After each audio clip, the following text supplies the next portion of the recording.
Oi, Lucas, bom dia. Bom dia, professora. Eu acho que você consegue me ouvir. Agora sim, acho que você consegue me ouvir também. No que você tá, hein? Eu tô bem, eu tô numa correria assim muito grande, mas eu tô bem em geral. E eu tô animado também. Eu nunca pensei que esse dia chegaria, parece que a gente sempre faz. Aí quando chega você fica impressionado. Aproveita o evento. Olha, esse é um dos eventos mais interessantes que tem. Se você for olhar a programação, assim, tem workshop, tem palestras, tem, e assim, tem coisas com assuntos, sabe, que eles trazem gente do mundo todo para poder, né, do Brasil, lógico, que é o grande peso, mas eles são muito articulados. Sim, eu tava dando uma olhada na programação, ela é bem variada. Na parte da tarde tem até uma parte de saúde, tem os workshops de educação, tem contato com revista também. É bem interessante, assim, bem diversificado. Sou Celiane, bom dia, tudo jóia? Bom dia, tudo bem? Tudo Bom bem, você que dia. vai nos ajudar, né? Vou sim, aham, pedi João. Joia. Aí você vai passar os vídeos, não é isso? Isso, eu vou passar os vídeos aqui. Deixa eu só organizar aqui. Eu vou passar os vídeos, eu tenho que colar o linkzinho no YouTube no chat, e aí eu vou passar os vídeos no meu computador. Tá, deixa eu te E, perguntar. Ah, perdão, termine, depois eu falo. não, pode falar. Então, eu ia pedir sobre a questão do debate, eu também tenho que controlar o tempo. E aí eu queria ver contigo como que a gente vai combinar de se a gente fala o horário ou se Aqui, eu fiz uns cálculos antes. É a primeira sessão que você está colaborando ou não? Ou você já tem um... é a segunda que eu estou participando nesse seminário. Eu tenho uma sugestão, mas como você já está com a prática, aí você me fala se você acha interessante, se você tem outra opção, tá certo? Uhum, O que foi que eu percebi? Que a gente tem 90 minutos nessa sessão. Eu pensei em deixar 10 para o final, tipo 9h50, se é aquele debate geralzão. uhum, E para cada. Nós temos 4 trabalhos aqui, não é isso? Então, eu pensei assim: começa 8h50, então a gente vai ter, junto com a apresentação do vídeo, 20 minutos para cada. Então, o máximo que a sessão, que pelo que eu, ou uma outra coisa que eu percebi, é um parênteses, que na programação o de João Lucas é o primeiro, mas quando eu fui entrar em algum momento apareceu rapidamente uma outra lógica, sabe? Uma outra. Eu vou seguir o que está lá na programação, não é isso, Celiane? Porque o que está Isso, na eu até vou conferir contigo, porque eu tô com dois cronogramas totalmente diferentes. A gente confere aqui como vamos fazer e Vamos vai seguir ser. o que está na programação geralzona, assim, né? Oi, Adriana. A Adriana também foi me orientando, Celiane. Ela não vai Ah, apresentar, não, mas vai. legal. Bom dia. Então, finalizando o pensamento, depois a gente vê a programação. Então, eu pensei, até 8h50, tudo de João Lucas, no primeiro trabalho, a gente depois, 8h50 começa já o outro vídeo, e aí vai no máximo até 9h10.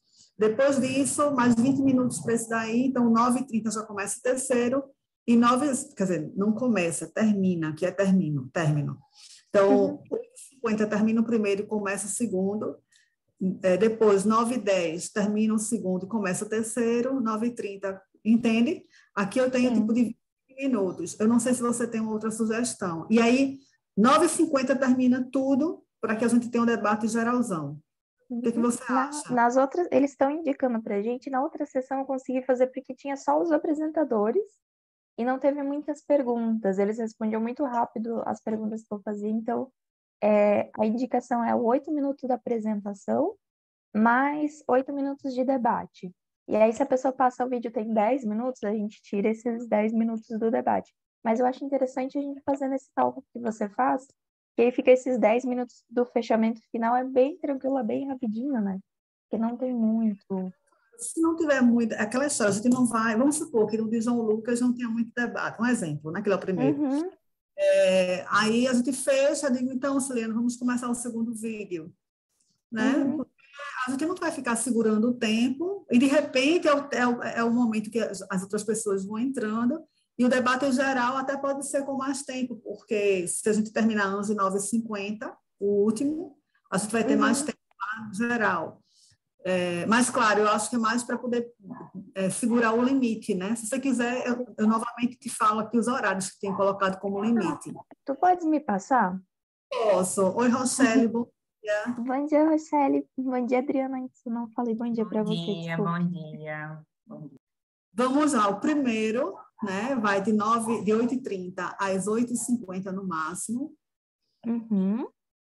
O segundo começa 8h50 e vai no máximo até 9h10. Certo. Terceiro começa às 9h10 e vai no máximo até 9h30. Uhum.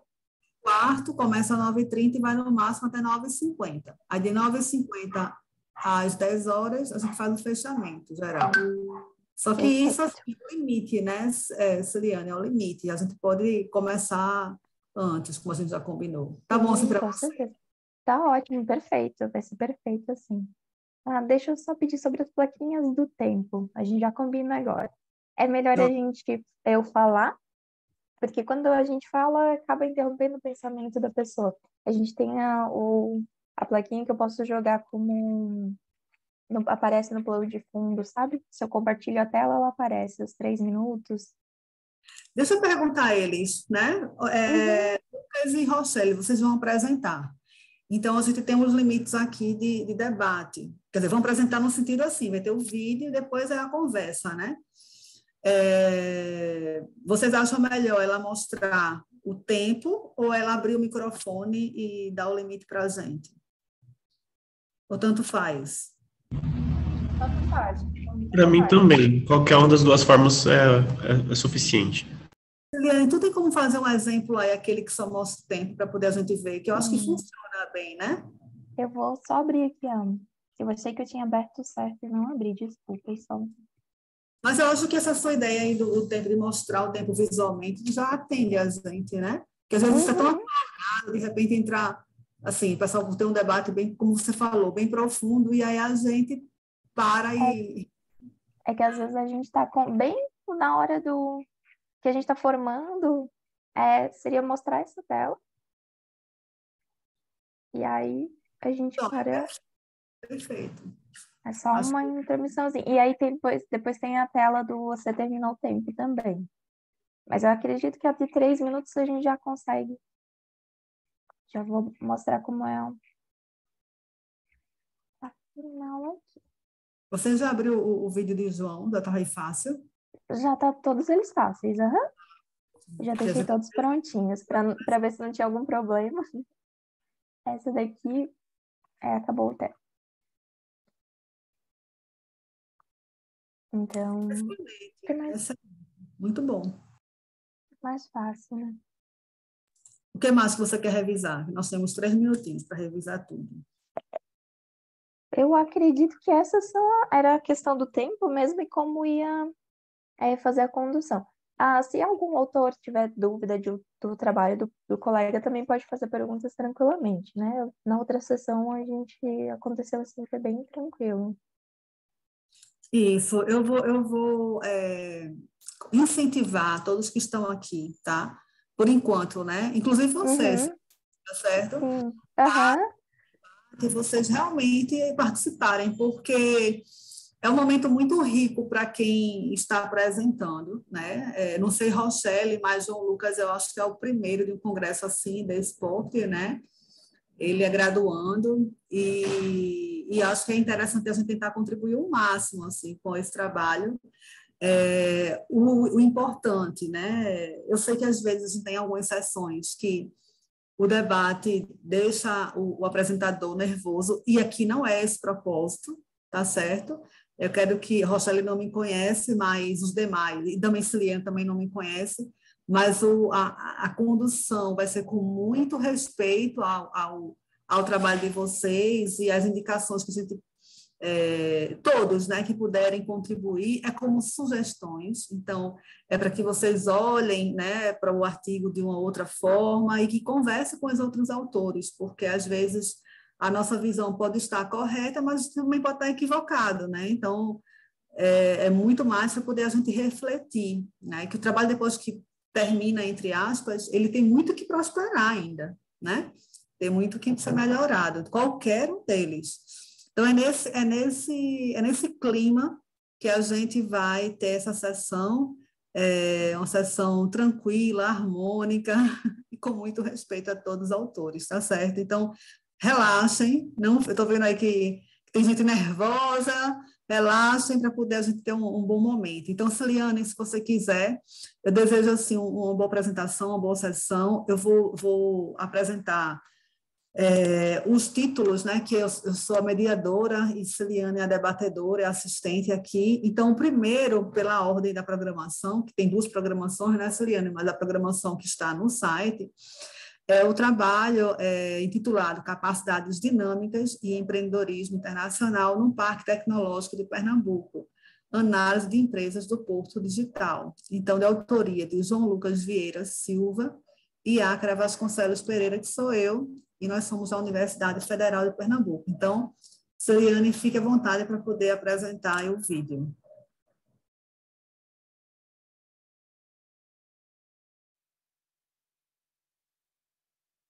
A todos e todas.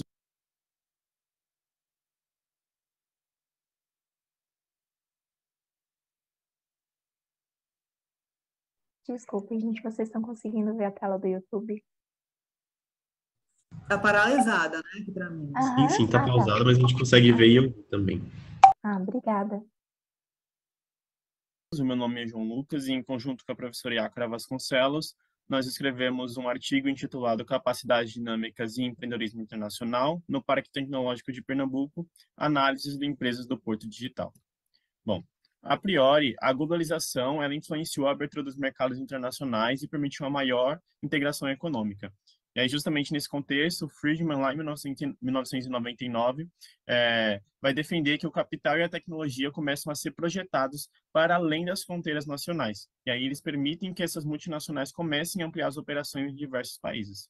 E nessa perspectiva, o empreendedorismo internacional, o EI, ele se destaca, sendo inicialmente citado por Morrow, em 1988, e investigado na academia por McDougall, em 1989. E lá em 2000, 10 anos após a definição inicial de McDougall, o EI pode ser compreendido como uma combinação de comportamento inovador, proativo e de risco que cruza fronteiras nacionais e tem como objetivo a criação de valor nas organizações.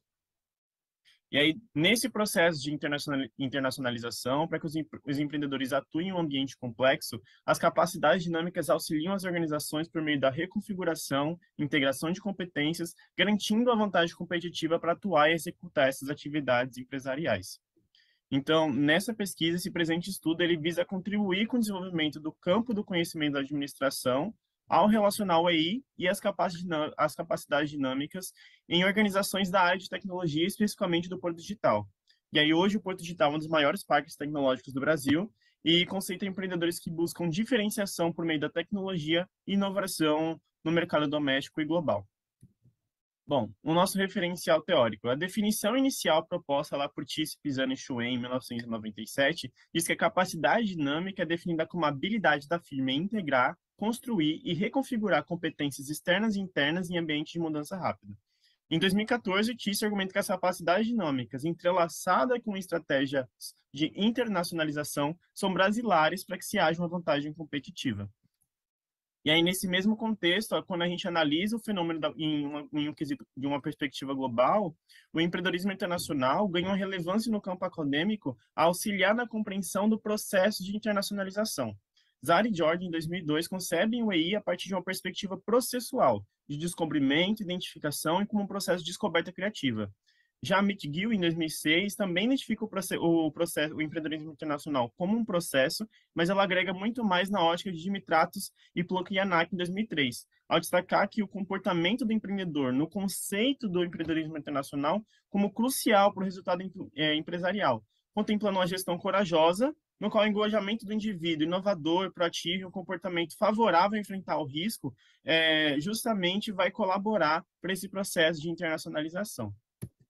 Bom, Na atuação das organizações, nesses contextos mais internacionais, para que as empresas elas possam lidar com o risco de estar em novo país hospedeiro, como diferenças culturais, burocracias, limitações financeiras, fornecedores e a distância pacífica, exige-se desses empreendedores capacidades para enfrentar essas barreiras internacionais. E aí, nessa perspectiva, a Lu, em 2000, argumenta que as capacidades dinâmicas elas se tornam cruciais para o processo de internacionalização bem-sucedido, pois elas vão fornecer subsídios para essa atuação.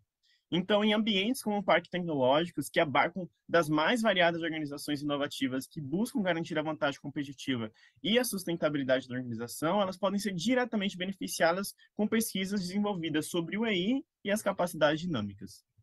Bom, o método da pesquisa foi qualitativo, com estudo de múltiplos casos. O nosso objeto de estudo restringiu-se às empresas embarcadas no Porto Digital, que possuem uma base tecnológica e atuam nos setores de tecnologia da informação e comunicação e economia criativa. O complexo foi premiado 3 vezes como o melhor parque tecnológico internacionalmente, justamente pelo papel que ele exerce no desenvolvimento tecnológico mundial.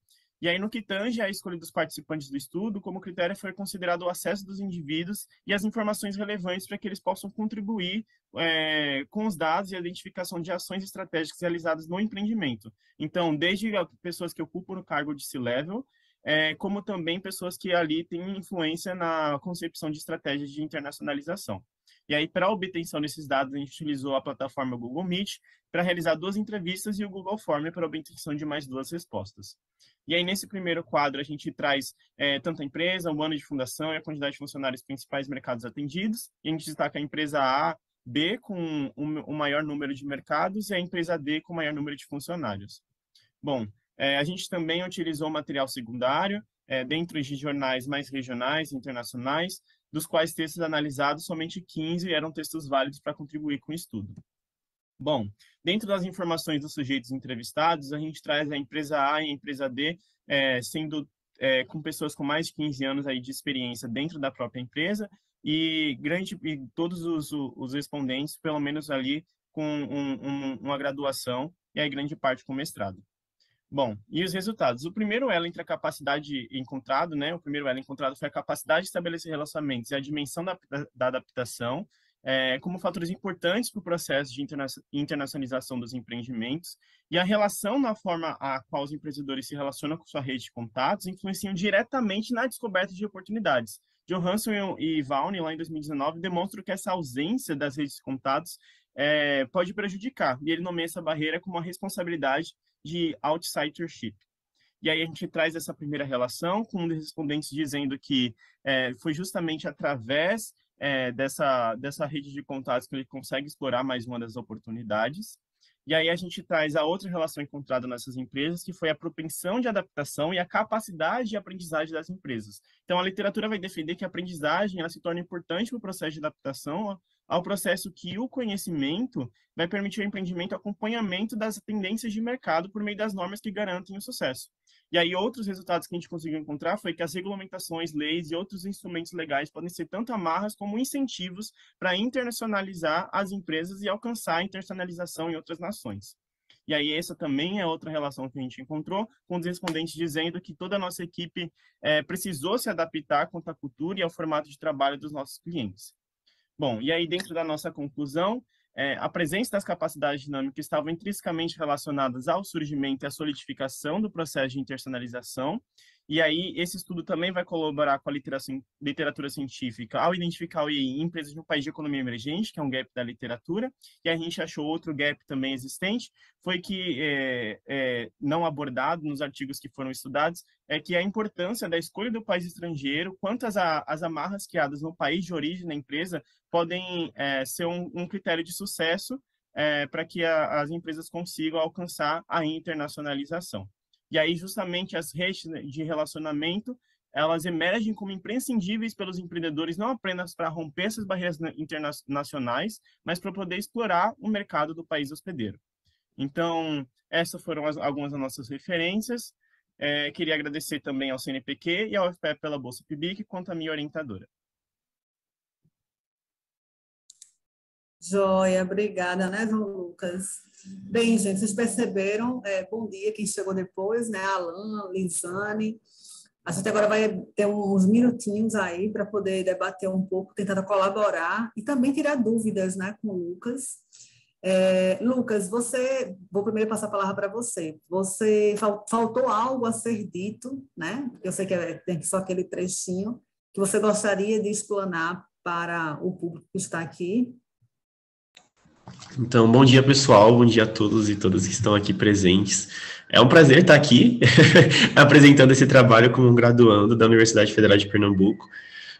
Realmente, 8 minutos não dá para apresentar o trabalho todo, mas foi muito interessante, durante a escrita do artigo, essa percepção de quanto, na verdade, os respondentes eles conseguiam enxergar essas relações entre as capacidades dinâmicas e as estratégias de internacionalização, mas eles não enxergavam da forma como a literatura via de uma forma tão clara. Então, eles sabiam que a gente conseguia identificar a partir da literatura que essas amarras, que esses elos, eles coexistiam, que eles realmente faziam a diferença, mas um fato muito interessante é que eles não viam exatamente como a literatura enxergava.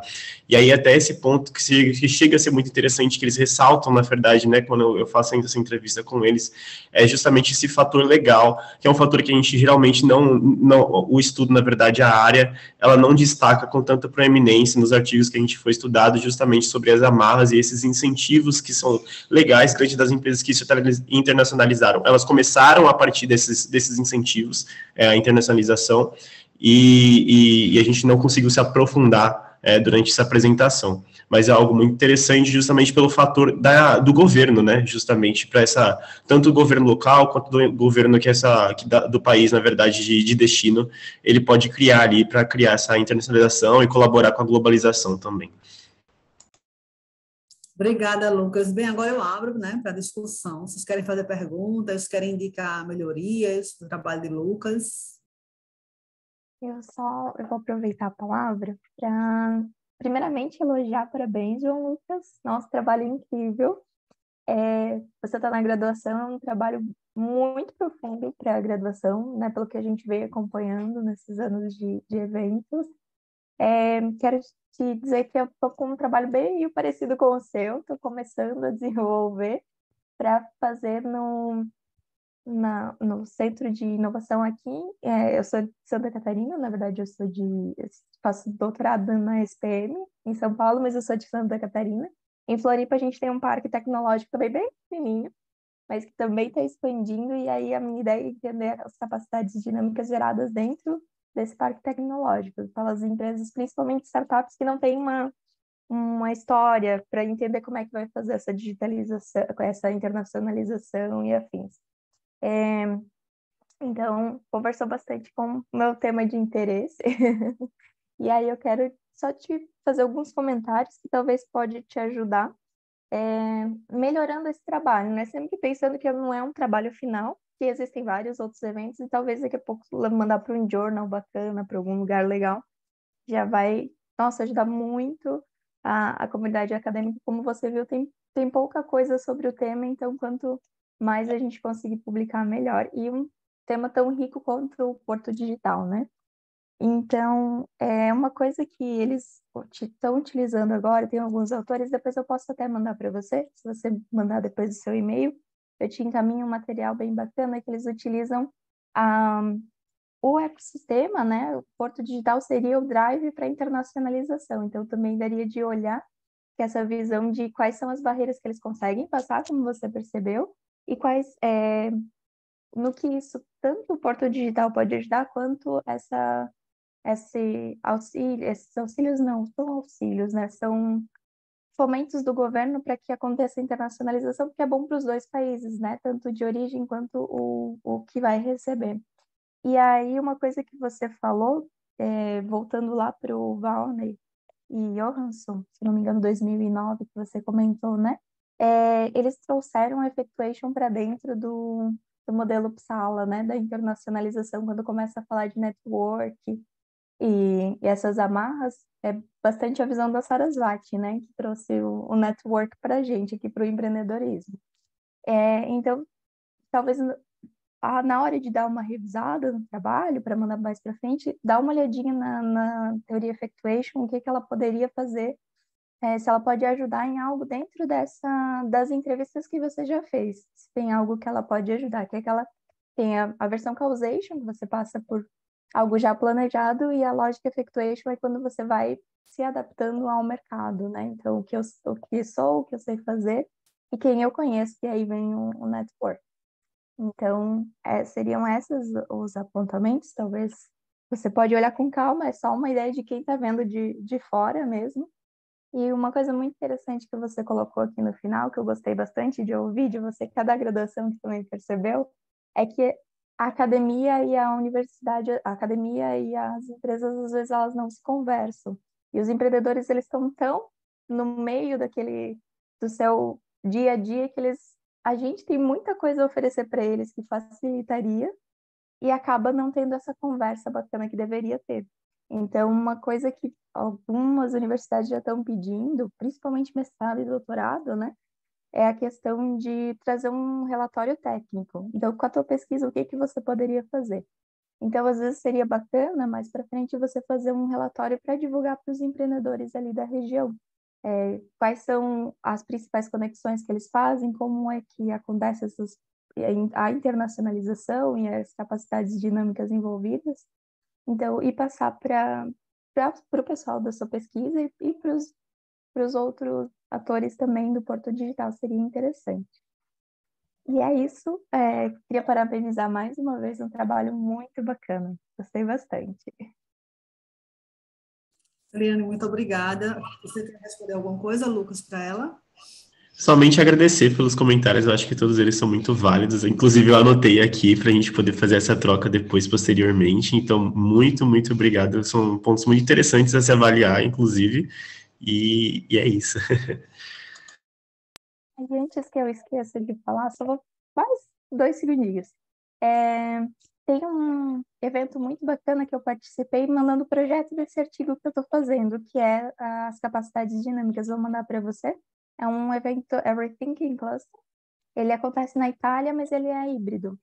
Então, esse ano foi no Japão que eu participei, e aí ano que vem vai ser na Itália novamente. Vou mandar para vocês encaminharem também com as melhorias, que será interessante conhecer o pessoal dessa área de ecossistema, cluster, é bem, bem legal de conhecer. Por favor, muito obrigada.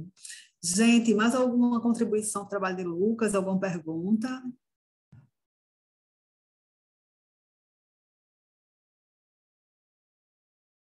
Nós temos ainda 3 minutinhos, tá? Então, vou fazer uma pergunta para ele. Bem, eu sou orientadora, né? Ele terminou o PIBIC esse ano, né, Lucas? Lucas, qual foi o teu maior desafio de fazer esse artigo enquanto graduando, o primeiro ano de PIBIC, né? Então, que você, assim, eu acho que é interessante porque aqui nós temos algumas orientadoras, acredito, e alguns que serão orientadores no futuro, né? E eu acho que a gente pensar também na questão do ensino, de como conduzir, é importante. Pronto, perfeito. Bom, a minha experiência enquanto PIBIC, eu até brinco, né, com a minha orientadora Yácara, que ela foi muito engraçada, porque você não conhece tanto da academia, isso não é um ponto muito explorado ainda das cadeiras, pelo menos não dentro do meu curso, isso é algo que vai se construindo, e aí quando você participa do PIBIC, você vai aprendendo a fazer. Você aprende a fazer uma introdução, depois você aprende... Uma moto aqui passou, mas enfim... você aprende a fazer uma introdução, depois disso você aprende a fazer a metodologia, você aprende o que é realmente a fundamentação teórica, e aí quando você chega na conclusão do artigo, porque até a conclusão você aprende a fazer, ela não é uma coisa que você simplesmente nasce sabendo, você nota, putz, acabou, mas agora eu já sei o que fazer. E agora, sabe? Tipo, agora acabou, eu sei, eu não tenho mais nada que, sabe? Então, te dá um gostinho de você querer continuar, de você querer instigar, de você querer pesquisar um pouco mais. Então, essa experiência enquanto PIBIC era muito interessante, porque depois que você aprende durante o ano todo é quando você acaba. E eu acho que isso chega a ser até, em determinados momentos, um pouquinho triste, né? Porque você quer continuar. E poder fazer um pouco dessas pesquisas, até falando das dificuldades da pesquisa, a gente estava ainda durante a época de pandemia, então muitas das empresas elas estavam em período de home office, não estavam atendendo o telefone, então para entrar em contato realmente foi um processo muito mais de dificuldade, né, de poder entrar, de poder acessar a área do C-Level, né, que é basicamente os grandes diretores, que grande parte das vezes não se tem um tempo disponível para essa conversa, e aí alguns deles entendem a importância da academia, acabam disponibilizando um pouco desse tempo, e aí aqui no Porto Digital, inclusive, a gente tem um quesito que a gente tem a isenção fiscal. Então, grande parte das empresas, elas se alocam lá para que elas possam ter o endereço fiscal e ganhar essa isenção, mas elas não atuam na prática dentro do Porto Digital, elas podem se alocar em outros locais da cidade do Recife ou até mesmo fora do Brasil, desde que o endereço fiscal fique lá para ela ter a isenção do imposto.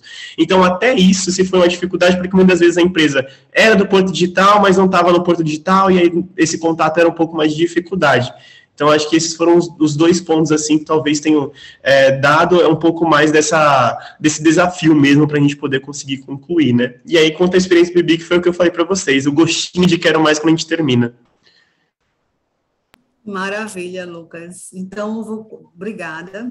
Obrigada a todos. Vamos passar agora, continuar, né, Ciane? Bom dia quem chegou agora.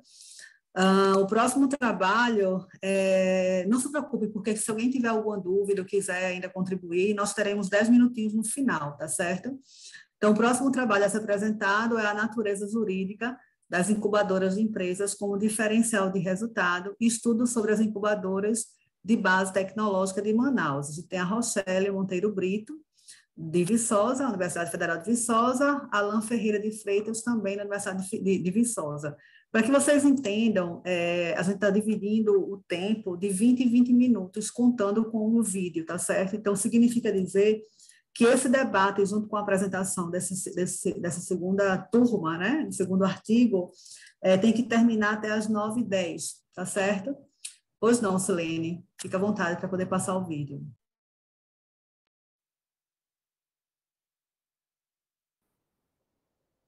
Olá, me chamo Rochelle Monteiro Brito e irei apresentar o artigo A Natureza Jurídica das Incubadoras de Empresa como Diferencial de Resultado. Estudo sobre as incubadoras de base tecnológica de Manaus. Artigo de minha autoria, sob orientação do professor Alan Ferreira de Freitas, coautor deste artigo. O trabalho de pesquisa pretende colaborar para o aprofundamento do conhecimento relacionado ao processo de incubação das empresas e tem como objetivo analisar como as diferentes fontes de recurso financeiro das incubadoras de base tecnológica imprimem ritmos e formas diferentes ao processo de incubação e suporte às empresas incubadas. No referencial teórico, abordamos os tópicos: o amparo ao empreendedorismo, startups, ecossistema de inovação e incubadoras de empresas e as diferenças entre incubadora e aceleradora, bem como as fontes de recurso das incubadoras. O método da pesquisa é uma pesquisa de caráter exploratório com abordagem qualitativa por meio de estudos de caso. Tomaram-se 3 incubadoras existentes na cidade de Manaus como fonte de pesquisa. A primeira incubadora é a incubadora de empresas da Universidade do Estado do Amazonas, IUEA, uma incubadora de empresas de natureza jurídica pública, com vínculo em uma universidade pública. A segunda incubadora de empresas do Instituto Nacional de Pesquisas da Amazônia, INPA, uma incubadora de natureza jurídica pública, com vínculo ao Instituto de Pesquisa. E a terceira incubadora é o CID, Centro de Incubação e Desenvolvimento Empresarial de Natureza Jurídica Privada. Aqui nós podemos ver um quadro que resume a caracterização das incubadoras, sua natureza jurídica, principais fontes de recursos, os serviços oferecidos e as principais dificuldades devido à natureza jurídica delas. Como resultado, notamos que a principal dificuldade encontrada pelas incubadoras diz respeito à captação de recursos para os projetos incubados. 2 das 3 incubadoras estudadas possuem vínculo com a universidade ou centro de pesquisa. Dessas, a IUEA possui um vínculo com a universidade pública e a incubadora do INPA com o centro de pesquisa público, concluindo preliminarmente que o financiamento público é o mais acessível entre as incubadoras estudadas. A incubadora de natureza jurídica privada possui maior quadro técnico, continuidade nos processos e liberdade de captação de recursos. As incubadoras com vínculos em universidade e instituto são limitadas na elaboração de projetos adequados ao acesso a recursos financeiros e, consequentemente, no desenvolvimento das empresas incubadas. A falta de independência financeira é citada como o maior desafio pelas incubadoras. As incubadoras de natureza jurídica pública dependem dos órgãos de fomento lançarem editais que contemplem a contratação de profissionais e não há irregularidade nem no lançamento dos editais e nem na oferta de bolsas. E a necessidade de fluxo constante de obtenção de receita proveniente de editais de fomento de prestações de serviço, o fato deles serem de cunho governamental, institucional, faz com que essas incubadoras tenham que orientar e limitar suas empresas na elaboração de projetos adequados ao acesso a estes recursos. Já a incubadora que tem como mantenedora instituição privada, possui mais liberdade para negociar com a iniciativa privada. Como conclusão, as incubadoras de empresas dependem de uma série de investimentos para cumprir seu papel no desenvolvimento local, investidores, ações governamentais, ampla divulgação. A incubadora com autonomia jurídica, em detrimento daquelas imersas em contextos hierárquicos, burocratizados e pouco flexíveis, possui maior flexibilidade de implementação de seus recursos, afetando a relação entre o agrupamento e a implementação de ações e seus resultados. As incubadoras vinculadas ao setor público são dependentes de recursos governamentais e institucionais. A captação de recursos fica restrita ao contrato que elas têm e mantêm com seus fundadores. A flexibilidade de implementação associada a recursos muito diferentes e superiores influencia na eficácia das competências construídas pela incubadora de natureza jurídica privada. Aqui algumas referências do trabalho. E obrigada. Muito obrigada, Rochelle, parabéns pelo trabalho, né?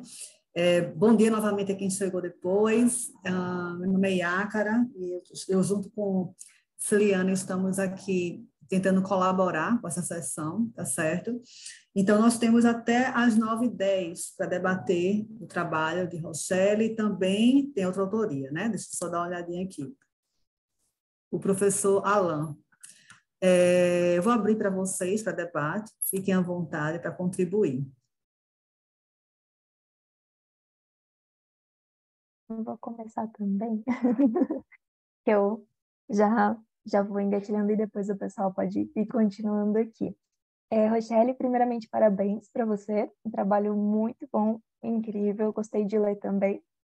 Todos os trabalhos das sessões foram trabalhos muito bons de ler, então foram gostosos de acompanhar e todos eles parecia que a gente estava vivenciando a experiência do autor na pesquisa, foi bem legal. E assim, Rochelle, gostei muito dessa pesquisa que você fez, porque ele traz, além da contribuição acadêmica, traz a contribuição para políticas públicas. Então, como esses órgãos de fomento, eles podem ajudar a fomentar as incubadoras, a trazer mais startups para dentro, mais empresas, trazer mais divulgação para que tenha mais anjos, né, para que tenha mais incentivo mesmo, que tenha mais fomento para que elas possam usufruir de todas as possibilidades, assim como as incubadoras privadas, né? Que também passam por dificuldades, mas a gente acaba percebendo que as incubadoras públicas têm um pouquinho mais de dificuldade. Então, eu queria conversar contigo.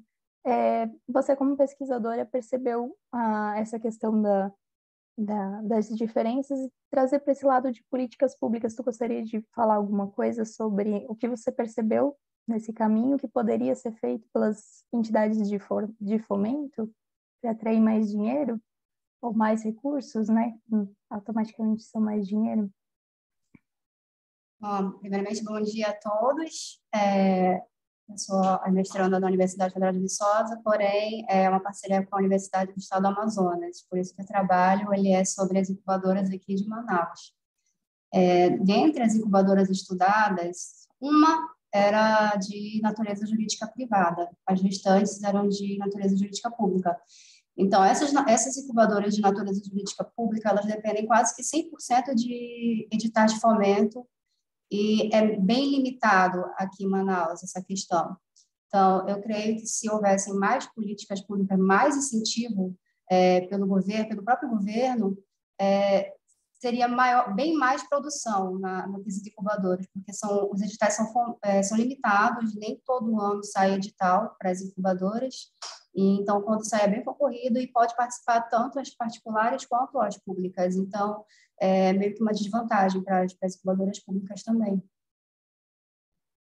Só tentando dar uma contribuição também, o próprio trabalho, eu acho que tem a capacidade de sinalizar o quanto o próprio poder público pode alterar um pouquinho a rota de fomento a essas iniciativas de incubadoras, principalmente dentro de parques tecnológicos, inspirado no processo de maior eficiência que vem das iniciativas privadas, né? Seja na concessão de recurso ou outros meios que são garantidos para que essas incubadoras possam, entre aspas, ser mais eficientes no propósito a qual elas se dedicam, né? De incubação de empresas de base tecnológica e de fomento ao empreendedorismo e inovação. Então, acho que esse também é um sentido de mostrar que, às vezes, a ineficiência do próprio serviço público, ele se aplica não à ineficiência das incubadoras, mas torna as incubadoras reféns das próprias iniciativas públicas e dos recursos públicos que são disponibilizados e também da burocracia que é inerente ao próprio órgão público, né? Essa é uma das razões de comparação, até para demonstrar que, mesmo sendo, por exemplo, incubadoras de natureza jurídica de organizações públicas, as diferentes organizações públicas, pela sua especificidade de funcionamento, imprimem formas e ritmos diferentes para as incubadoras. Porque se você pega a Universidade Federal e a Universidade Estadual, todas elas têm uma incubadora, e as incubadoras têm ritmos e formas diferentes de funcionamento, assim como institutos de pesquisa que também têm incubadoras e têm ritmos diferentes. Por mais que todas elas tenham natureza jurídica pública, elas têm fontes de financiamentos que são diferentes e propostas de organização também um pouco distintas, e isso acaba imprimindo uma lógica diferente para o processo de trabalho das incubadoras, por mais que todas elas tenham o mesmo objetivo.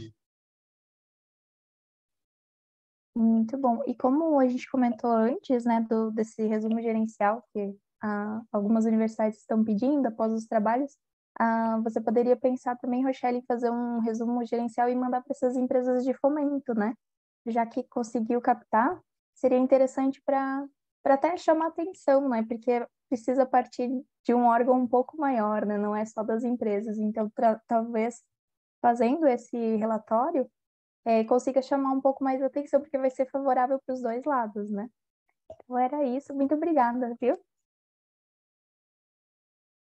Obrigada, Celene. Celene é nossa debatedora, tá, gente? O SEMEAD tem essas duas funções, né, Celene? Moderar e ela debater. Vocês querem, os autores, né? Querem complementar algo que não foi dito? Fiquem à vontade se precisarem falar, acrescentar. Estou contemplado aqui. Tá, joia. E os demais participantes, querem ter alguma dúvida? Lucas, Bernardo, Lisana, Adriana? Eu posso fazer um comentário aqui? Primeiramente, parabéns pelo trabalho. Eu queria entender um pouco mais sobre a questão do método, assim mesmo, porque vocês comentaram ali no trabalho, foram 4 incubadoras, certo?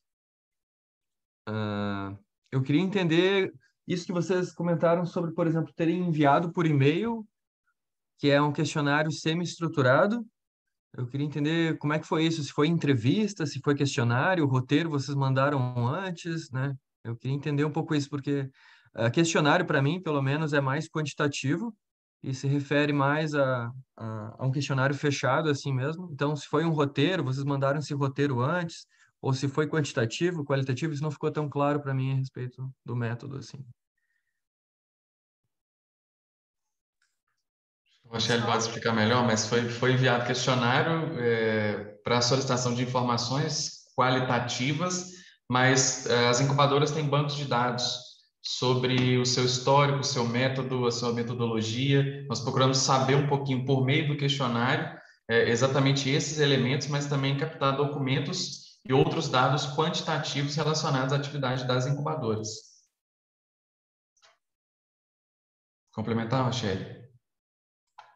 Não, eu só queria acrescentar que foi enviado por e-mail, porque a pesquisa, a parte de coleta de dados, ela foi feita durante a pandemia. Então, nós não tínhamos acesso a entrar nas incubadoras, porque estavam todas fechadas. Então, o contato foi todo online. Por isso foi enviado por e-mail. Está fechado o teu microfone, Bernardo. Ok. Vocês chegaram a ter conversas com eles, entrevistaram, tiveram alguma conversa em tempo real, assim, também? Ou foi só questionário, assim mesmo, de levantamento de dados em tempo assíncrono, né? Isso foi assíncrono com 2 incubadoras, eu tive contato pessoalmente, né? Com a da UEA e a do INPA, nós conversamos por telefone, na verdade, da UEA eu consegui contato pessoalmente por estar no meio, né? Mas somente por contato de WhatsApp e e-mail mesmo. Sim, eu acho que seria importante reforçar no trabalho essa questão da indicação de ser mais, de focar esse trabalho mais com multicaso mesmo, né? E eu acho que deveria dar um pouco mais de ênfase para isso. Vocês mencionam ali estudo de caso, mas multicaso eu acho que poderia ser mais interessante dar um pouco mais de atenção para isso, mais foco na apresentação. Não sei se vai indicar dados secundários ou levantamento por questionário, pode ser questionário mesmo. Eu não entendi como é que ele seria semi-estruturado, se as pessoas, ou se ele era aberto, essa era a questão, né? Se tinham questões abertas e fechadas. E semi-estruturado parece que a gente pergunta um pouco mais depois disso. Então, se teve mais de uma rodada ou não, isso também não está tão claro. E enquanto se trata, assim, de pesquisa qualitativa, com um número de respondentes como 4, por exemplo, não sendo uma pesquisa com sei lá, cento e poucos, a partir de cento e poucos, 200, assim, eu particularmente, para o meu uso, né, e pelo que eu vejo de outros artigos também, a gente não costuma usar tanto o termo amostragem, né, amostragem se refere a uma população, e nesse sentido cabe indicar também, às vezes, vocês poderiam indicar ali um trabalho um pouco melhor, porque a escolha de Manaus, tá, tudo bem, seja por conveniência, mas é só importante registrar alguns dados e reforçar a importância de Manaus nesse sentido no método, assim, também, só comentar isso. Querem responder, gente? Ok.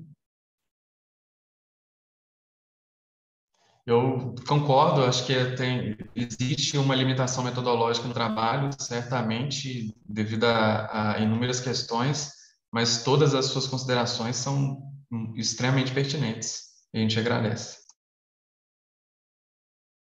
Maravilha, gente. Mais alguém quer contribuir? Alguma dúvida? Bem, agradeço as colaborações, né? Eu acho que foram bem interessantes, né? Os autores. A ideia realmente é que a gente tentar indicar, né, melhorias, mas com todo respeito, né, afeto ao trabalho do outro, e a gente está conseguindo fazer isso nessa sessão. E, claro, cabe aí aos autores a refletirem depois e perceberem o que vale a pena fazer, como fazer, mas eu instigo realmente essa colaboração, sabe, conjunta com respeito, né, ao trabalho de todos, tá joia? Então, muito obrigada aos que participaram, tentaram contribuir. E a gente tem como passar, né, Celiane, mesmo de forma antecipada para o próximo, pode? Eu vou só citar aqui o título do trabalho, Dificuldades de Internacionalização das Empresas Digitais, de autoria de Lisane Valdo, da Faculdade de Engenharia Industrial, FEI, Fernanda Cai, Escola Superior de Propaganda e Marketing, ESPM. Então, podem passar, tá? A gente vai, inclusive, deixar meu telefone silencioso aqui, desculpa. Olá, hoje eu vou apresentar o artigo Dificuldades de Internacionalização das Empresas Digitais aqui no CIMAD. Meu nome é Lisane, eu sou doutoranda no FEI, e esse artigo foi escrito em parceria com a Fernanda Caem, minha orientadora da ESPM. O objetivo dessa pesquisa, né, desse artigo, é analisar as dificuldades de acesso a mercados externos de startups digitais. Então, a grande pergunta de pesquisa é por que várias empresas, apesar de serem digitais, de terem produtos digitais, não alcançam facilmente mercados internacionais. A literatura está baseada, basicamente, lá na Lehman Do, em 2004, e o Cabo Gil, né, Noviati, que mostram como é a internacionalização de produtos físicos, né? Então, a gente tem muito claro quais são os modelos para internacionalização de empresas de produtos físicos, e essas teorias tradicionais falharam para demonstrar como é a internacionalização de empresas e produtos digitais, né?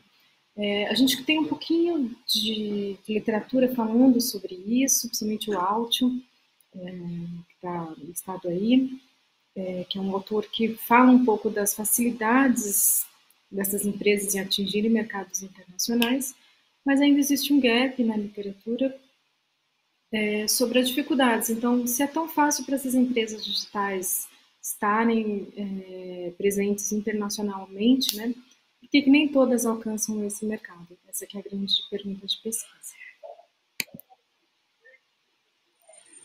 A metodologia é um estudo qualitativo, um estudo de caso baseado na Eisenhardt.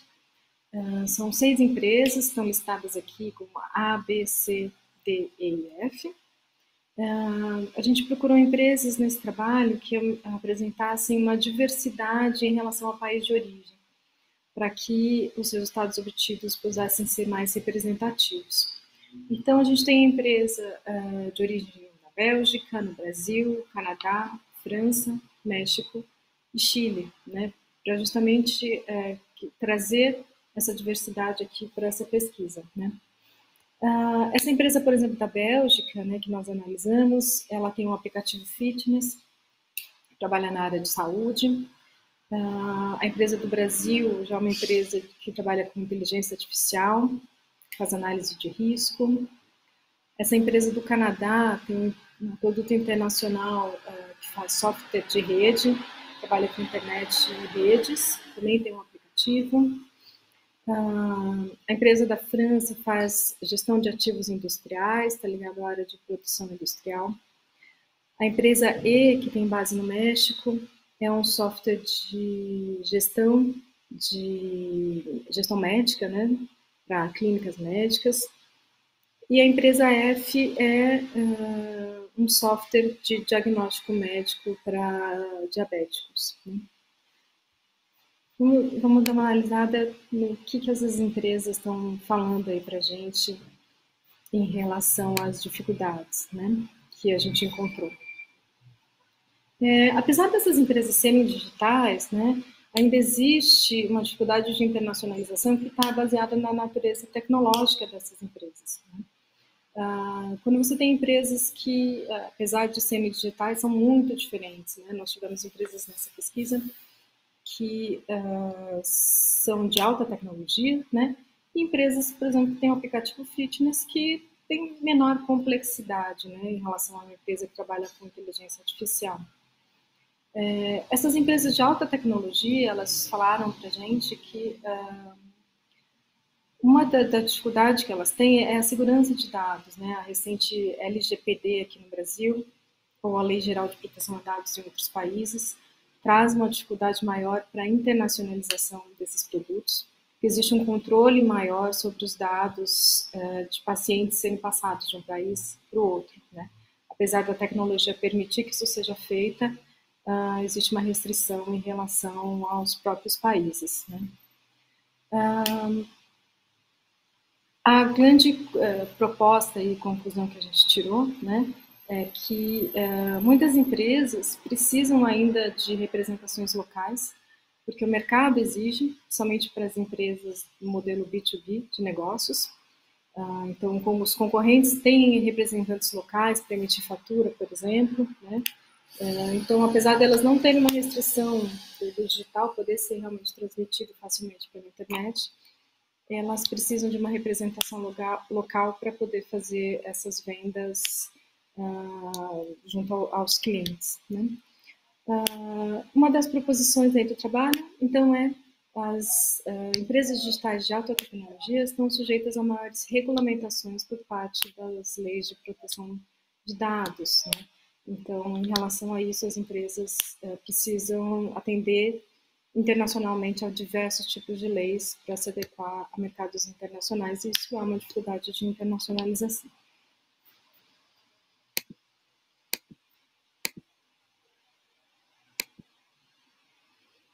As contribuições do trabalho, né, vou citar aqui rapidamente, basicamente fornecer dados para esses empresários, né, esses CEOs dessas empresas digitais que estão pensando em se internacionalizar, usarem de exemplo essas empresas, né, para poderem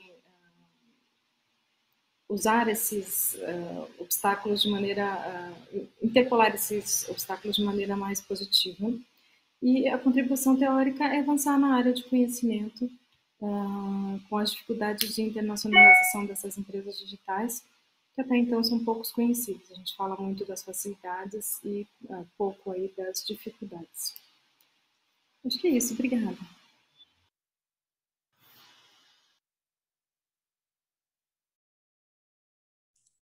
Parabéns. É Lisane a pronúncia. Lisane. Parabéns, Lisane, pelo seu trabalho. Bem interessante. Só para situar todo mundo, tá certo? Aqui da sessão. A gente tem como debater, né, esse terceiro artigo até as 9h30. Percebam que no chat, Ciliane, ela disponibilizou o link para avaliação. Essa avaliação é dela como voluntária, tá certo? É o trabalho dela como voluntária aqui conosco, tá? Então, depois, quando terminar a sessão, a gente vai lá, inclusive eu também, para a gente poder avaliar, dar um feedback lá do trabalho dela, tá? Que ela é a debatedora da sessão. Então, eu vou agora, primeiro vou abrir, né, como comecei no início, só que no segundo terminei mudando um pouco essa ordem. Lisane, você quer complementar algo? A gente já pode começar o debate. Percebi que faltam algumas observações aí, né, que já fizeram dos outros participantes. Então, foram estudos de casos feitos através de entrevistas. Elas também foram feitas durante a pandemia, então foram feitas online, mesmo, inclusive a do Brasil foi feita online, mas de forma síncrona, né?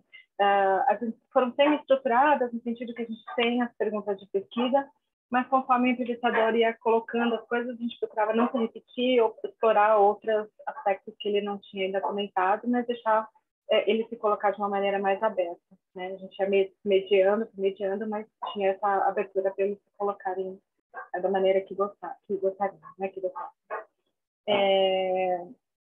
Eu acho que basicamente era isso que estava faltando a metodologia. A gente também estudou, fez um cruzamento, né, umas de dados aí com informações que a gente pegou da internet dessas empresas para complementar, e também dados e apresentações que eles enviaram para a gente. Foram feitos buscas na internet, no website, até LinkedIn dessas empresas para complementar essas informações. Muito obrigada, Lisane, porque sempre falta um coisinho para poder a gente acrescentar, né? Não tem jeito. Então, por isso que o trabalho de Rochelle, eu não deixo ela falar primeiro, que eu esqueci, viu, Rochelle? Mas depois a gente terminou deixando.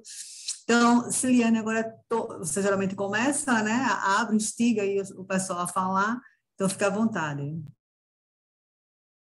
Bom dia, Lisane. Parabéns pelo trabalho com a professora Fernanda. Agora, eu tive o último bimestre, tive aula com ela, que agora ela está aqui na SPM, né? É uma pessoa incrível também. Parabéns pelo trabalho de vocês. É um tema bem quente do momento, né? Essas empresas digitais. Por não ter nem políticas, nem leis nos países, as empresas acabam... Como funciona, né? Primeiro precisa surgir a empresa, o produto, para depois existir alguma regulamentação sobre, porque senão não tem como. E como é tudo muito atual, muito novo, muito fresquinho, a academia também não consegue alcançar, né? Então fica esse gap, né, entre todas as instâncias, tanto o governo, quanto na indústria, quanto na academia. Mas muito bacana o teu trabalho.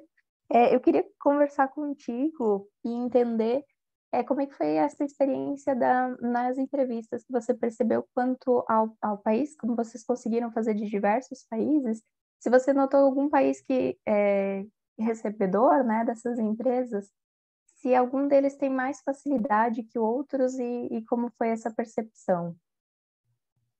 Estão mais preparados, eu digo, na questão de leis e regulamentações. A empresa dos Estados Unidos, ela está mais preparada, né?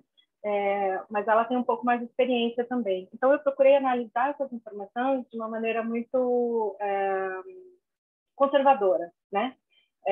Para não tirar alguma conclusão do tipo, porque o Brasil tem mais dificuldade, porque os Estados Unidos é mais fácil, justamente trazer essa diversidade. Então, analisei de uma forma bem conservadora, né? Eles apresentam, assim, uma maturidade maior, mas que também tem mais experiência de mercado, né?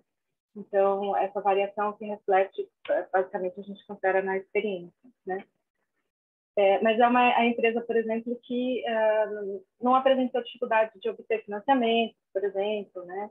lida melhor com diversidade de internacionalização, quer dizer, cada hora está em um país diferente, mas mesmo assim ela precisa, às vezes, descer o nível, né? Quer dizer, ela está numa evolução quando ela quer atender um país, por exemplo, o Brasil, que é um dos países que ela atende, né? Então, ela precisa de um escritório local, porque as nossas leis aqui no Brasil exigem uma fatura local, né?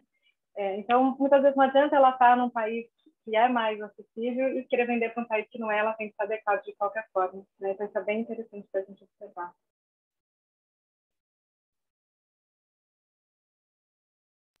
Muito legal, muito bacana, obrigada. Ciliane, você terminou, né? Gente, mais alguma pergunta, Ciliane? Não? Não? Pessoal, mais alguma pergunta para a Lisane? Querem contribuir? Bernardo, percebeu algo que pode contribuir? Rochelle, Lucas, Adriana? Satisfeito. Então, Lisane, então posso agora, né? Bem, esse é um tema que eu trabalhei na minha tese de doutorado e um tema que eu venho orientando, né, essa questão internacional, e também já orientei uma mestranda que trabalhou com algumas empresas, né, analisou algumas empresas da Paraíba, né, eu estou em Recife, mas o escopo do trabalho dela foi esse, inclusive foi um trabalho foi uma pesquisa que foi derivada do projeto CNPq Universal, então tem um financiamento para ser executada. Bem, ela finalizou. Mas o que eu iria falar, e assim, queria também tua opinião sobre isso. O que eu percebo na literatura de internacionalização clássica é que, geralmente, não concebem, né, assim, os autores não concebem essa questão de que a empresa digital, da hotelaria, do turismo, tá? Elas podem ser internacionalizadas sem sair do país, entende? Ao trabalhar com os clientes internacionais, ou seja, atender essa demanda internacional, no meu ponto de vista, ela é uma empresa internacional. Aí, diante desse entendimento, não sei se é o mesmo entendimento que você tem, nessas empresas que você analisou, você percebeu se essas organizações, né, elas tinham pontos, elas tinham uma célula fora do país de origem? Você conseguiu ver isso? Eu sei que não é o escopo do teu trabalho, me parece que não é o escopo, mas é muito mais uma, como é que se chama? Uma interrogação que eu tenho, né, e eu acho que isso precisa começar a evoluir na literatura de negócios internacionais e incluir, né, essa questão, se assim, né, os demais pesquisadores também entenderem. Sim, a gente notou assim, as empresas que eram mais, o que a gente chama de deep tech, né, que tinham uma complexidade maior ou que trabalhavam com dados sensíveis, né, médicos, na área médica, tinham uma necessidade maior de sua presença local e tinham presença local, sim. Naquela minha tabela geral, eu coloquei se eles tinham alguma presença local em qual país, né? As empresas, por exemplo, essa primeira que tinha um aplicativo fitness, ela já não sentia essa necessidade, porque apesar de ser digital, é diferente, né? Ela não tinha essa complexidade de atender, então ela não tinha nenhuma presença local. Então é interessante notar que essa presença local está muito ligada à complexidade do produto, né?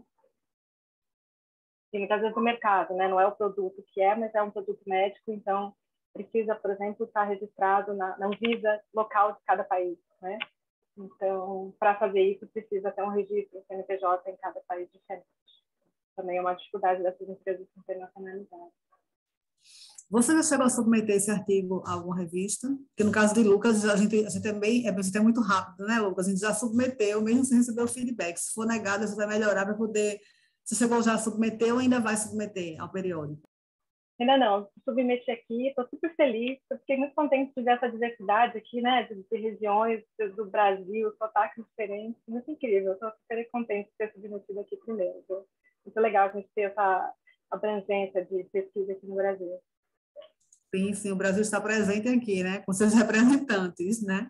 Então, Lisane, eu sugiro para você pensar, tá, sua orientadora, essa questão lá no final, nas considerações finais, sabe, de incluir esse olhar, né? Porque aí a gente consegue, inclusive, indicar para novos estudos, a gente consegue ter um lastro dos pesquisadores já, porque, veja, é tanto que eu tenho orientando agora, né, de mestrado, que na qualificação a banca apertou ela abriu, ela não conseguia, né? Eu avisei que isso ia acontecer, mas ela não estava bem fundamentada teoricamente, e eu terminei mudando todo o trabalho, porque ela não tem condições de defender essa tese, entende? Então, ela não tem ainda maturidade acadêmica para isso, você terminou refazendo o trabalho, mas é algo que eu tenho, assim, como uma lacuna teórica, sabe? Gritando para que a gente possa entender melhor esse fenômeno, né? Porque, no meu caso, não foi mais aquela digital, tá? É do turismo.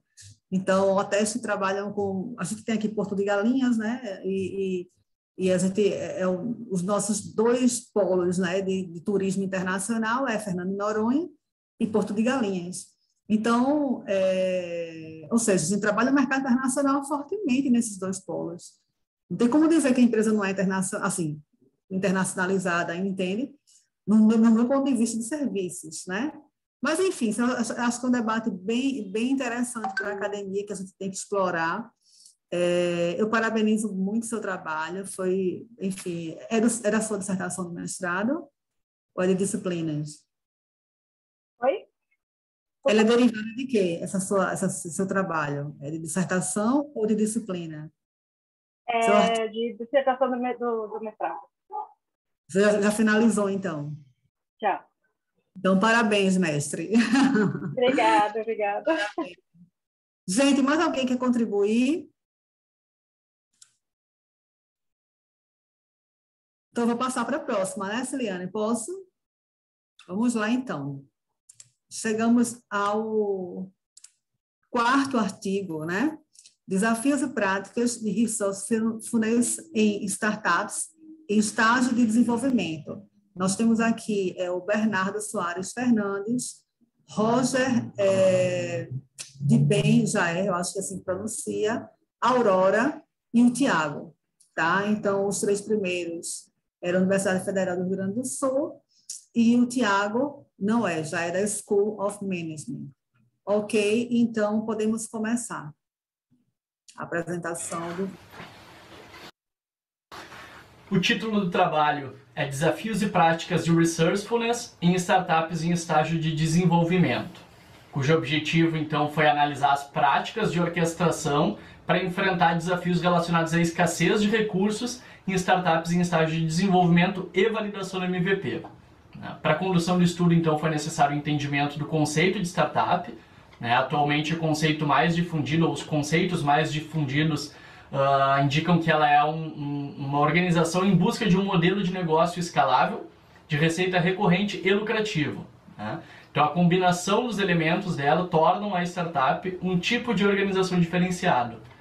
Então, nesse mesmo sentido, passou a se analisar a evolução das startups a partir da perspectiva de estágios. Alguns autores já exploram essa evolução a partir da abordagem de ciclo de vida.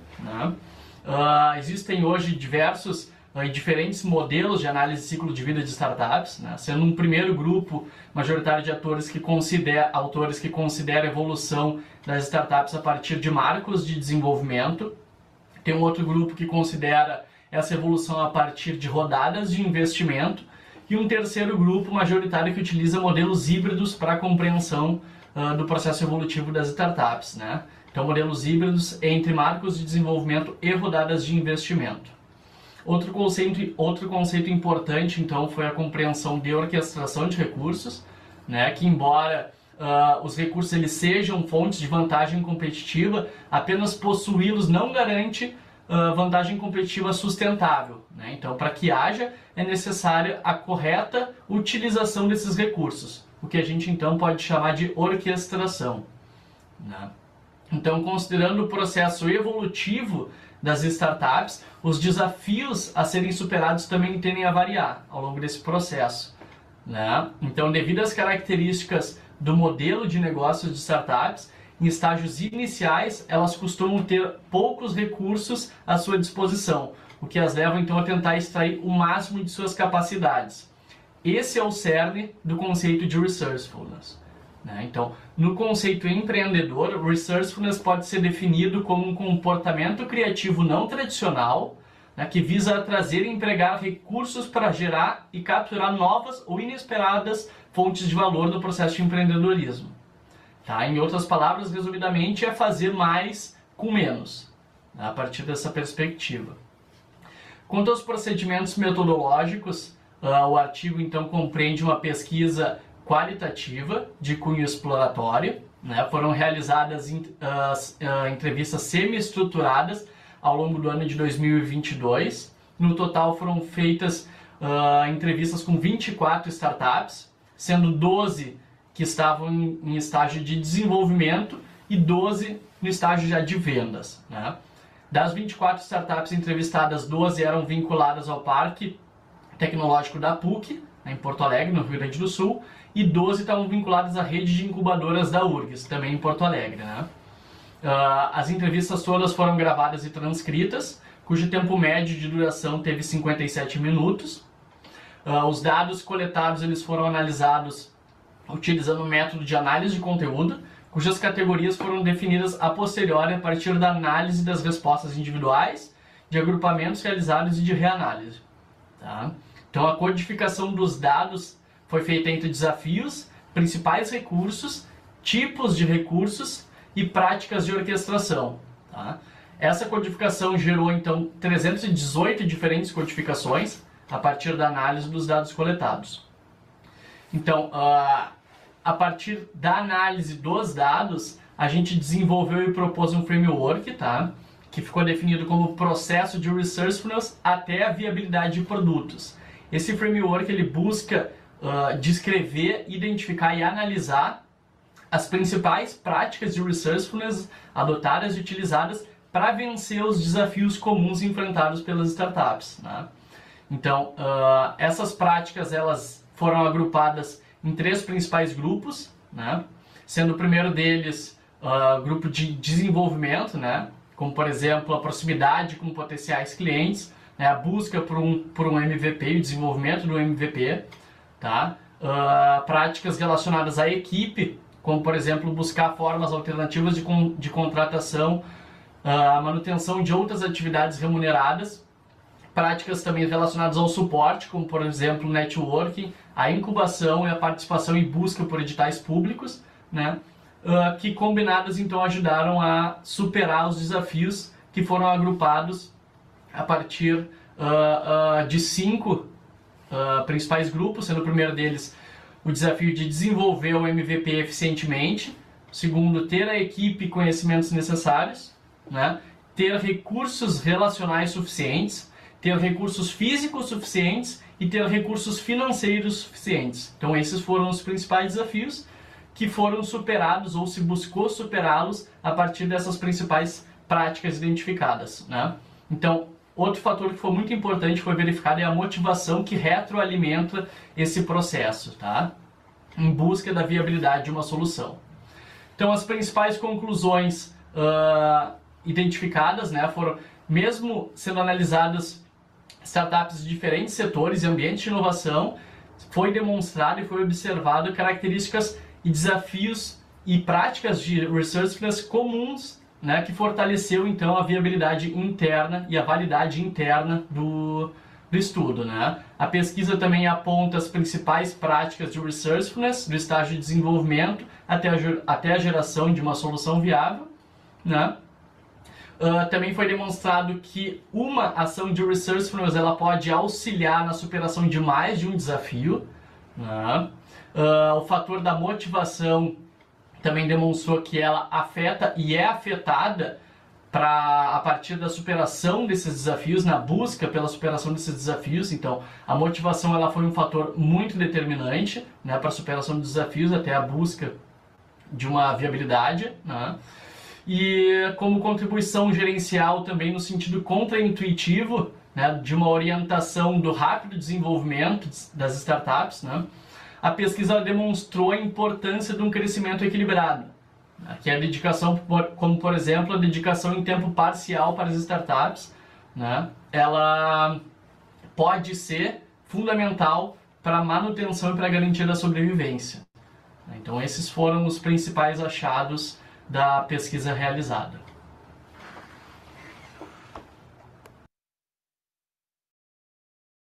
Maravilha, parabéns, Zé Bernardo. É você ali no vídeo?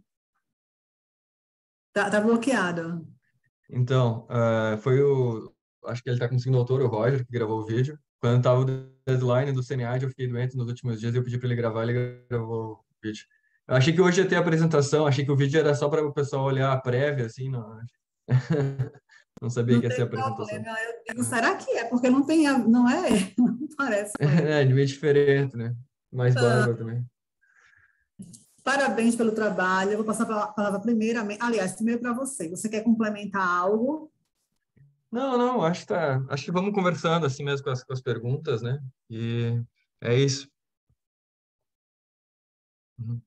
Maravilha. Ciliane, é com você agora. Bernardo, obrigada por ter mandado para o SEMEAD o trabalho, achei o trabalho muito bacana, bem reforçado metodologicamente, a estrutura dele está muito boa também, então parabéns pelo trabalho de vocês. Tive um contato rápido com a professora Aurora, sou orientando do professor Silvio Vasconcelos, então eu conheci ela bem rapidamente. E eu queria primeiramente entender qual foi a motivação para vocês fazerem esse trabalho. Ele é oriundo da sua dissertação, tese, ou é um projeto de alguma disciplina? Eu gostei bastante dele e eu queria entender a motivação dos autores para começar ele. Tá bem. Então, eu acho legal comentar sobre isso, porque foi uma jornada assim para construir esse trabalho. Ele deriva da minha tese de doutorado. Estou agora no 4º ano. Então, a gente tinha uma ideia inicial, então, porque eu acho que é legal porque é uma história não só de sucesso, assim, né? Tipo, a gente passa por um fracasso no meio disso, não necessariamente um fracasso, mas que a gente tem que se reinventar um pouco. Então, a gente tinha pensado em estudar mais fatores de sucesso de startups, analisando diferentes estágios do ciclo de vida. E à medida que a gente foi analisando e entrevistando as empresas, assim, a gente foi percebendo que não é que não existia diferenças entre os principais fatores de sucesso para as startups, considerando estágios mais iniciais e estágios de venda. Não é isso. Mas é que existe uma relação tão forte, o estágio de venda é tão dependente dessa trajetória, que fica difícil fazer uma comparação a ponto de dizer, esses recursos são mais importantes aqui do que mais importantes lá, não traz uma contribuição gerencial tão forte, porque é o desenvolvimento da startup, simplesmente. Então, a gente foi pensando no que seria mais interessante a partir de tudo isso. O Resourcefulness, ele acaba aparecendo como essa questão de práticas de gestão de startups, práticas diferentes de gestão de recursos. A gente considerou esse como um hot topic, assim, e deveria ser estimulado e pesquisado a respeito disso. A gente acha também que essa questão do Resourcefulness é bem compatível com uma pesquisa exploratória e uma pesquisa qualitativa, porque a gente está buscando questões de práticas diferenciadas para a gestão de recursos. Então, entender esse processo através de uma pesquisa qualitativa é interessante, tem margem para a gente adaptar a pesquisa também, conforme os achados que a gente vai tendo. Então, a gente começou pensando em fatores de sucesso de startups e a gente acabou dando não focando tanto na questão do ciclo de vida, mas no processo de desenvolvimento de gestão de recursos de startups, que foi para esse lado do Resourcefulness. E foi um zoom in que a gente deu, assim, um zoom in, que a gente percebeu que essa questão que a gente não deveria focar em todas as práticas de gestão de recursos, mas aquelas mais relacionadas à característica fundamental das startups, que é a escassez de recursos. Então, como as startups têm escassez de recursos, a gente analisou os desafios que elas enfrentam em relação a isso e como elas resolvem de forma criativa isso. Então, essa é a ideia e como se moveu um pouco o trabalho em relação a isso. Esse é o segundo artigo da minha tese de doutorado, é para ser o segundo artigo. Agora eu já estou em outra pesquisa, já derivando disso, mas já dando sequência também. Muito bacana, muito legal. Então, parabéns, sucesso no teu processo. Não é um processo linear, a gente entra na academia achando que vai ser, né, vamos chegar a esse ponto e, na verdade, a gente tem mais altos e baixos que muitas coisas. Mas todo esse caminho é para a gente vai pegando os aprendizados, né? Mas parabéns pelo trabalho. Eu estava pensando na questão como queres entender esse processo.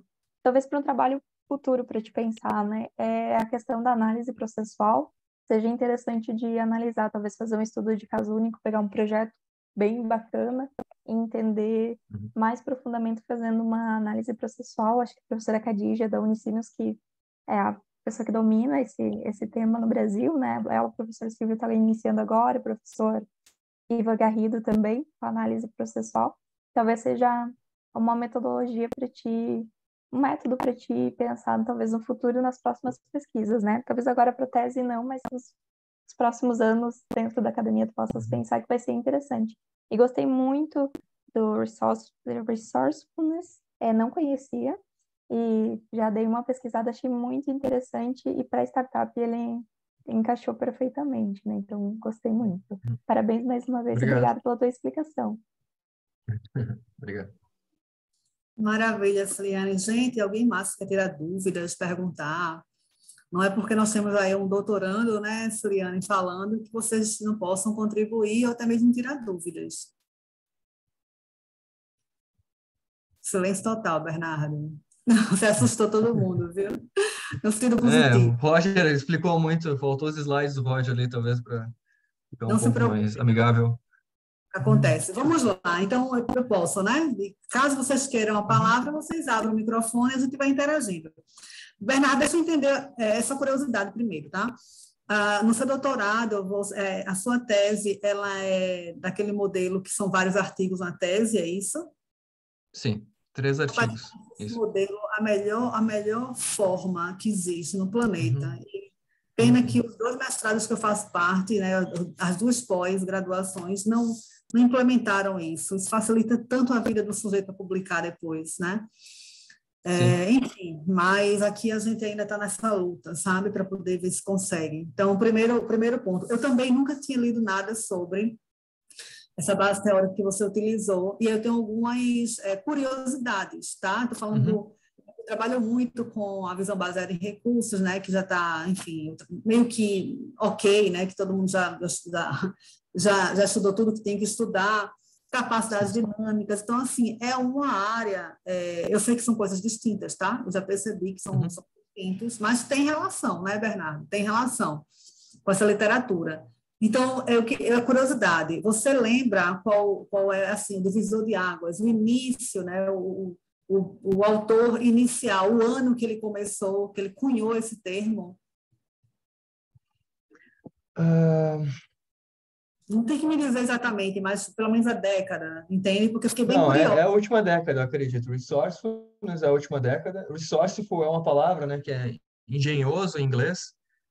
E o resourcefulness começou a aparecer em pesquisa, eu acho que mais na última década, a partir de...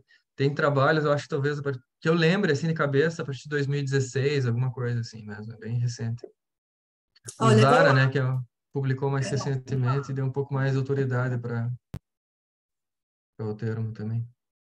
Então, é Zara que vem trabalhando com esse termo, é? Hã?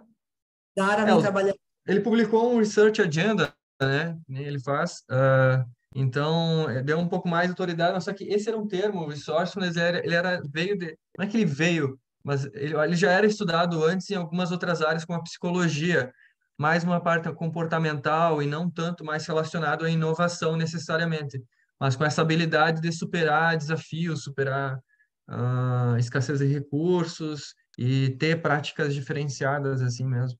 Então, mas só que a pesquisa é muito diferenciada em relação à psicologia. Eu não uso muito a base da psicologia, por exemplo.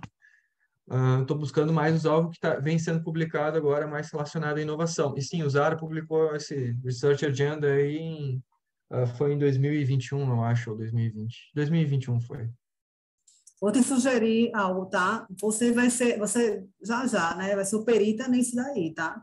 Então, depois tu coloca isso assim, tipo, tatua na tua cabeça essas datas e os autores, porque você vai ver nos congressos que as pessoas vão te perguntar, e os teus alunos e tudo mais, e é, assim, uma abordagem interessante, sabe? Para ser tratada. Eu, por exemplo, dei um clique aqui, entende? Então, eu achei bem interessante e vou aprofundar, a partir de agora, o estudo também sobre essa temática. Então, acho que você, assim, vai ser e olhe que eu estou em vários congressos, viu? E leio bastante. Então, né? Então, é interessante que você tenha isso assim, na ponta da língua, para poder debater. E isso não é uma crítica, não, viu, Bernarda? Porque eu sei que, como você está cheio de coisa na cabeça, cheio de prazo na cabeça. Sim, sim. Estou só tentando assim, alertar de que, por toda a minha tese, né? Eu sei exatamente o autor que cunhou o empreendedorismo internacional, entende? O executivo, que foi em 88, e depois disso a academia em 89, foi logo em seguida. Então, qual foi porque é o que mais se pergunta, qual foi a divisão de águas para a academia, né? Então, ou seja, vindo da psicologia, mas quando veio para a gestão, quem é esse, né? Quem foram esses que conseguiram trazer essa abordagem? Então, assim, eu te parabenizo a esse trabalho.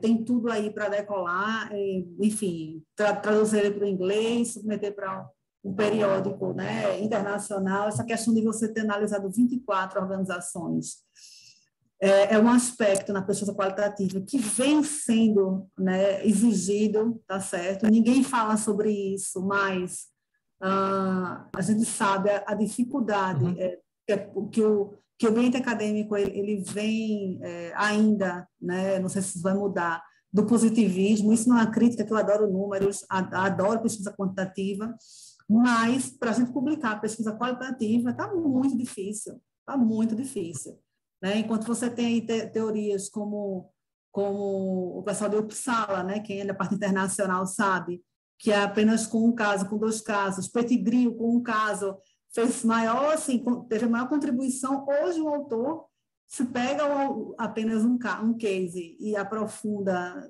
né, fortemente, ele não consegue sair do lugar na publicação. A academia se fecha para ele, né, por melhor. Então, eu sei que quase ninguém fala sobre isso, viu, gente? Mas meu ponto de vista, enquanto pesquisadora, também qualitativa, né, que a maior parte dos meus trabalhos são qualitativos, eu vejo assim os meus alunos sofrerem, meus orientandos, depois que terminam, né, após, e eles chegam até a pensar que o problema é com eles, assim, tipo, de que não escreveram bem, de que está faltando, e depois, quando eles se tornam doutorandos e professora, realmente está excelente. E a questão não é o meu trabalho, né? Então, é isso. Então, eu vejo que você acertou muito em ter pego essa quantidade de empresas, né, além da literatura. Então, traduzir o quanto antes, submeter o quanto antes, né, para não sei se você já fez isso, né, para um periódico internacional, para que você, enfim, avance e tenha aí sucesso na sua carreira, né? Querem falar mais alguma coisa? A todos, tá? Fazer mais um complemento para o Bernardo, por ser uma coisa nova, você vai ser o especialista na área no Brasil, então isso vai ser muito importante para a tua carreira, né? Então, é algo que está vindo novo, então aproveite, abrace, vai dar bastante trabalho, mas vai ter bastantes frutos no futuro, vai ser muito bom. Obrigado, espero que sim. Bem, gente, eu não vou ficar segurando ninguém em sala, tá certo? A gente pode, assim, encerrar mais cedo, não tem problema, né, Celiane? Eu só quero algum feedback de vocês em relação a como foi a sessão, não em relação a Celiane, viu, como um todo. Celiane ali no link, aí vocês, né, avaliam no link, mas até você mesmo, Celiane, que você está em outras salas. E se essa sessão deu para que vocês tentassem aprender com os outros, porque, por exemplo, eu também aprendi, né? Eu aprendi nessa sessão. Mas, às vezes, vocês podem indicar, não, olha, poderia ter sido assim, poderia ter, né? Que a gente aprende juntas, né, Celiane, enquanto moderadora e debatedora. Então, se vocês puderem dar um feedback para a gente, já que você tem um tempinho aí para falar, eu agradeço.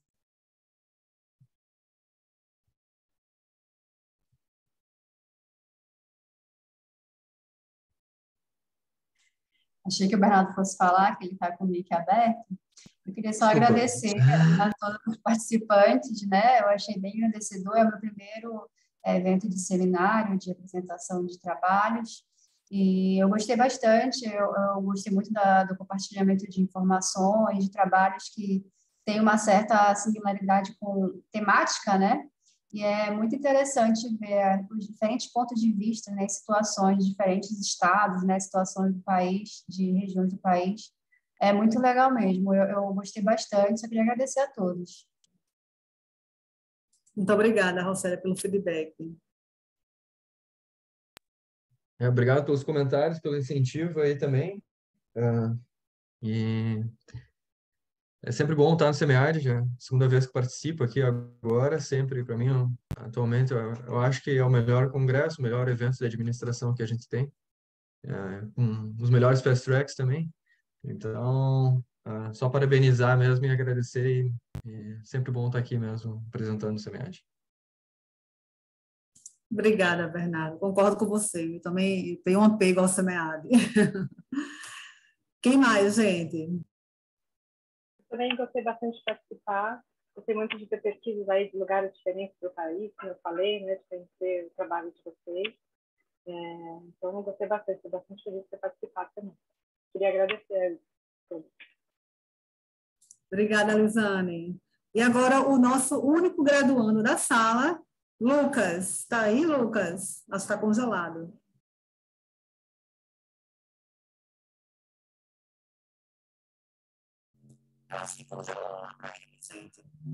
Então, Juliana, agora com você, tá? Então, gente, eu queria agradecer. A hora que o Lucas voltar, se ele quiser comentar, eu paro e ele pode comentar. Queria agradecer a presença de todos. Eu acho que o legal dos eventos acadêmicos é isso, não é nem apresentar o nosso trabalho, mas fazer as conexões. E até na apresentação do nosso trabalho a gente consegue perceber o que a gente pode evoluir, o que pode melhorar os caminhos. É bem interessante porque a gente está tão focado, escrevendo e tal. Eu comento muito isso com o meu orientador. Eu passo meus artigos para o meu marido ler. Ele é fora da área da academia, ele é economista, bancário. Então eu digo para ele, se você entender, vai ser tranquilo. Então essa visão de fora é muito boa. E conversar com outros pesquisadores que entendem a nossa jornada não linear, né? Essa jornada de altos e baixos, de troca de tema, de nossa, olha só essa palavra que interessante, vou pesquisar o que é sempre bem interessante. E o SEMEAD, eu tenho um carinho imenso pelo SEMEAD, porque é a minha primeira vez como voluntária, mas durante o mestrado eu pude desfrutar, assim, de bastante feedback que melhoraram muito a comissão da minha dissertação, dos meus trabalhos, e agora no doutorado vou aproveitar também.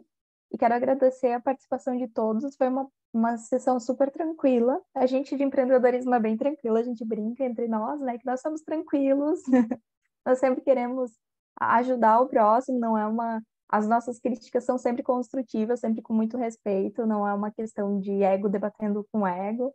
Então, quero agradecer a todos pelos comentários, pelas respostas e por ter submetido o trabalho e pela conversa tão gostosa que foi hoje pela manhã. Obrigada, Celiane. Lucas escreveu, pessoal, infelizmente o PC está travando muito, mas com toda certeza foi um prazer estar aqui, esse evento é maravilhoso. Pois bem, então, muito obrigada por estarem aqui, por participarem, né? Parabéns pelos trabalhos, espero que vocês submetam as revistas o quanto antes, né? Eu sei que depois que termina o mestrado, né, durante o doutorado é muito pesado, mas não percam esse tempo, sabe? Submetam logo, porque depois que submetem, gente, o trabalho já não é com vocês, é do avaliador. Então, sabe, vale a pena esse esforço de vocês submeterem o quanto antes, é o meu grande incentivo. E a grande dificuldade dos orientadores é fazer com que os alunos façam isso. Então, eu incentivo que vocês virem autores aí de revistas fantásticas, né, renomadas. Celiane, foi um grande prazer conhecer você, né, assim como os demais autores. Foi muito bom dividir com você esse momento. Você é muito organizada, você realmente lê os artigos e facilitou muito o trabalho aqui da gente, né, essa sua participação toda.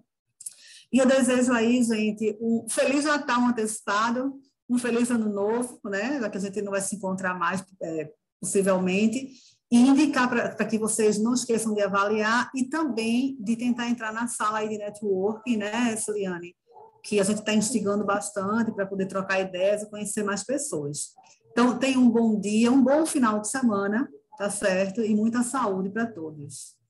Muito obrigada. Já vou aproveitar e agradecer a professora pela disponibilidade. A Liliane, nossa líder de tema, pediu para agradecer você pela sua disponibilidade e amabilidade, que sempre está respondendo os e-mails e respondendo ela. E a gente vive nessa vida atribulada, né? Então, muito obrigada por esse tempo com a gente, por compartilhar tanto conhecimento. Muito obrigada mesmo. Tchau, tchau, gente. Tudo de bom. Tchau. Fim de semana.